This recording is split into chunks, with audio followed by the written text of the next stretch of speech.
네, 안녕하세요. 경자입니다. 매달 한 번씩 개인 투자자들이 많이 매수했던 ETF 상품을 정리를 해보고 있습니다. 그래서 평소에 정리해 오던 대로 먼저 12월에 많이 매수했던 상품도 오늘 간단하게 살펴보도록 하고요. 그리고 오늘은 2025년 마지막 주식 거래일이었잖아요. 올해 인기가 많았던 상품들을 전반적으로 살펴보니까 총 8가지 섹터로 구분되더라고요. 그래서 2025년 올 한 해 개인 투자자들의 ETF 트렌드에 대해서도 간단하게 말씀을 드려보겠습니다. 자, 그러면 먼저 12월 한 달 동안 많이 담았던 상품부터 간단하게 말씀을 드려볼 텐데, 아무래도 이번 달은 연말정산 때문에 연금 계좌에 돈을 넣었던 분들이 많았을 것이라고 생각하거든요. 그러다 보니까 S&P 500이나 나스닥 100과 같은 스테디셀러 상품들이 대부분 상위권을 차지하고 있더라고요. 그래서 타이거 미국 S&P 500은 한 달간 약 8천억 원으로 순매수 1위를 차지하고 있고, 코덱스가 뒤를 쫓으면서 2위를 차지하고 있었습니다. 그리고 코스닥 시장도 최근에 분위기가 조금 괜찮아지다 보니까 코스닥 150을 레버리지로 투자하는 상품이 한 달 동안 약 3,300억 원 순매수가 들어왔더라고요. 반면에 한국 코스피는 다시 고점으로 올라오고 있다 보니까 고버스에 베팅하는 분들도 늘어나고 있습니다. 그래서 고버스 상품은 이번 달에 순매수 4위를 차지하였고요. 그리고 마지막 5위는 나스닥 100에 투자하는 코덱스 상품이 차지하였습니다. 그리고 10위까지 조금 체크를 해보니까 타이거 미국 나스닥은 약 2,400억 원으로 6위를 차지하였고요. 그리고 제가 잠시 후에 한번 정리를 하겠지만 올해는 금보다 은이 더 크게 올라왔습니다. 그러다 보니까 실버에 투자하는 코덱스 상품은 한 달간 약 2천억 원으로 투자하는 분들이 크게 늘어났고요. 그리고 한국 시장 상승에 베팅하는 분들도 많았더라고요. 코덱스 200 타겟 커버드 콜은 약 1,700억 원, 그리고 코스닥 150은 약 1,500억 원 매수가 들어왔습니다.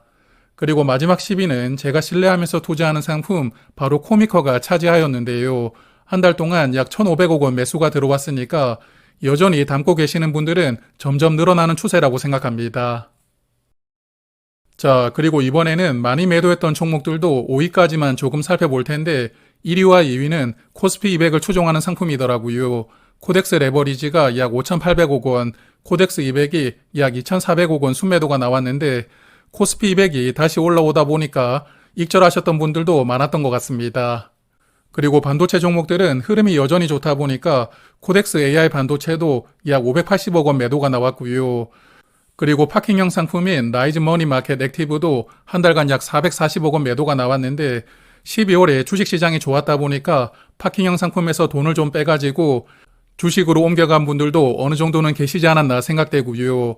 그리고 타이거 차이나 전기차는 이번 달도 매도 순위권에 포함이 되었더라고요.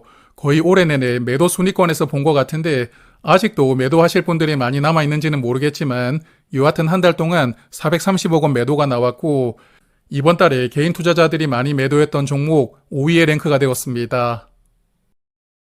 자, 그래서 이렇게 12월 한 달 동안 개인 투자자가 많이 매매했던 상품들은 간단하게 살펴보았고요. 이제 오늘의 하이라이트입니다. 2025년 올 한 해를 통틀어 가지고 개인 투자자가 많이 담았던 상품을 8가지 테마로 구분을 해보았거든요. 그래서 올 한 해 개인 투자자가 선택했던 ETF 트렌드에 대해서도 조금 말씀을 드려보겠습니다. 첫 번째 트렌드는 믿고 모아가는 상품입니다. 바로 미국 S&P 500을 추종하는 패시브 상품들이 상위권에 대부분 포진했는데요. 올해도 여전히 한국의 많은 개인 투자자들은 S&P 500을 선택하셨고 타이거 상품은 1년 동안 약 3조 6천억 원 매수가 들어왔고요. 한국에 상장된 ETF 중에 가장 많이 담았던 상품입니다. 그리고 코덱스는 약 1조 8천억 원으로 3위를 차지하고 있었고요. 에이스는 약 5,700억 원으로 순매수 13위에 랭크가 되어 있었습니다. 그리고 이런 상품들은 패시브 상품들이다 보니까 1년 수익률은 다들 비슷했는데 약 13%로 두 자릿수 상승률을 보여주더라고요. 그래서 S&P 500 지수는 23년부터 3년 연속으로 두 자릿수 상승세를 잘 이어가고 있고 그러다 보니까 많은 분들이 신뢰를 하시면서 계속 모아가는 것이 아닌가 저는 그렇게 생각합니다. 그리고 두 번째 트렌드도 미국 대표지수 상품입니다. 미국 나스닥 100을 추종하는 상품들인데 S&P 500보다 약간 안정성은 떨어지지만 그래도 조금 더 공격적인 투자를 원하시는 분들에게 여전히 인기가 많고요. 그래서 코덱스 미국 나스닥 100을 1년 동안 약 1조 5천억 원 매수하면서 순매수 4위에 랭크가 되었고요. 그리고 타이거는 약 1조 3천억 원으로 6위, 그리고 에이스는 약 4,500억 원으로 순매수 15위에 랭크가 되었습니다.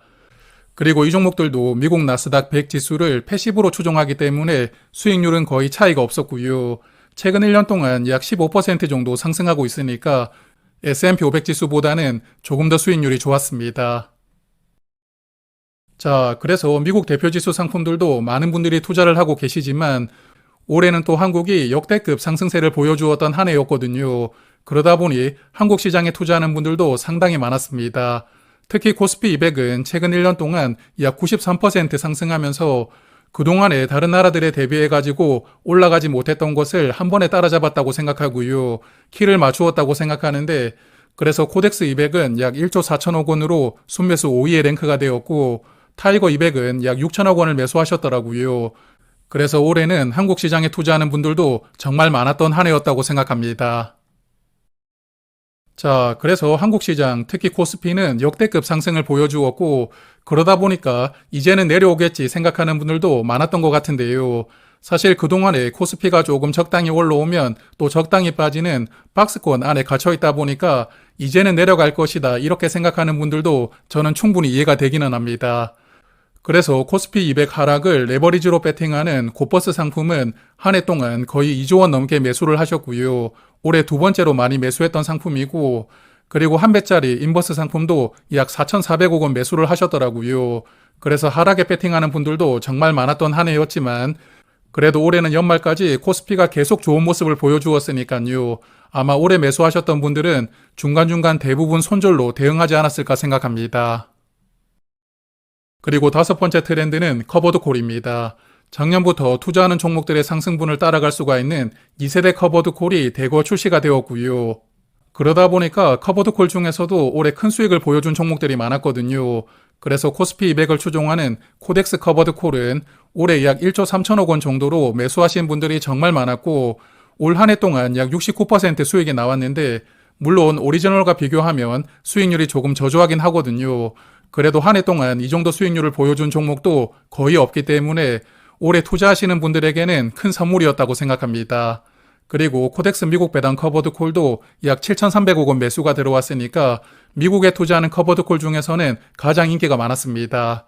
그리고 코덱스 금융 고배당 커버드 콜은 약 3,700억 원 매수가 들어왔고 라이즈 미국 AI 밸류 체인도 약 3,500억 원 매수가 들어왔으니까요. 올 한 해 개인 투자자들에게 많은 사랑을 받았던 상품들입니다. 자, 그리고 올해는 주식시장도 좋았지만 특히 금과 은은 역대급 상승세를 보여주었던 한 해였습니다. 골드는 올해만 약 65% 상승했고 실버는 약 140%로 거의 폭등 수준으로 큰 시세를 보여주었거든요. 그러다 보니까 금과 은에 투자하는 상품도 정말 인기가 많았는데 에이스 금현물은 약 1조 2천억 원, 타이거 금현물은 약 5천억 원으로 올해 담았던 분들이 많았고요. 그리고 은에 투자하는 코덱스 상품도 약 3,200억 원으로 이 상품은 최근에 포트폴리오에 담아가시는 분들이 많았던 상품이라고 생각합니다. 그리고 이제는 일곱 번째 트렌드입니다. 올 한 해 인공지능 관련 종목들이 시장을 주도했는데 데이터 센터를 구성하는 반도체를 만드는 기업들도 좋았지만 데이터 센터가 돌아갈 수 있게 전기를 공급하는 종목들도 아주 큰 수익이 나왔거든요. 그래서 한국전력주에 투자하는 코덱스 상품은 무려 1년 동안 159% 수익이 나왔고 그러다 보니까 올해만 4,300억 원으로 테마형 ETF 상품 중에서는 가장 많이 담았던 상품입니다. 그리고 미국 전력주에 투자하는 코덱스 상품도 한 해 동안 약 3,300억 원 매수가 들어왔고요. 올해 순매수 22에 랭크가 되었으니까요. 2025년은 한국과 미국 모두 전력 관련 종목들이 아주 인기가 많았던 한 해였습니다. 자, 이제 마지막 트렌드이고요. 여덟 번째는 파킹형 ETF인데 올해 주식시장이 좋았다 보니까 익절하신 분들이 많았고요. 돈을 맡겨두려는 니즈도 정말 많았다고 생각합니다. 그래서 단기 채권을 투자하면서 금리를 괜찮게 주는 파킹형 상품들도 인기가 많았는데 코덱스 머니마켓 액티브를 한 해 동안 약 6,900억 원 매수하셨고요. 라이즈 머니마켓도 약 1,900억 원으로 올해는 파킹형 상품들도 인기가 많았다고 생각합니다. 자, 그래서 이렇게 2025년 올 한 해를 전체적으로 간단하게 돌아보았는데요. 사실 내년 주식시장이 어떻게 될지는 뚜껑을 열어봐야 알겠지만 그래도 당분간은 인공지능 섹터가 주축이 되고 시장을 조금씩 더 밀어 올릴 것이라고 예상합니다. 그렇기 때문에 오늘 말씀드린 상품들은 아마 내년에도 개인 투자자들에게 많은 사랑을 받지 않을까 예상합니다. 자, 그러면 오늘은 여기까지 말씀을 드리도록 하고요. 구독자 여러분들께서도 내년에 좋은 투자하시고 자산 많이 늘려가시길 바라겠습니다. 고맙습니다.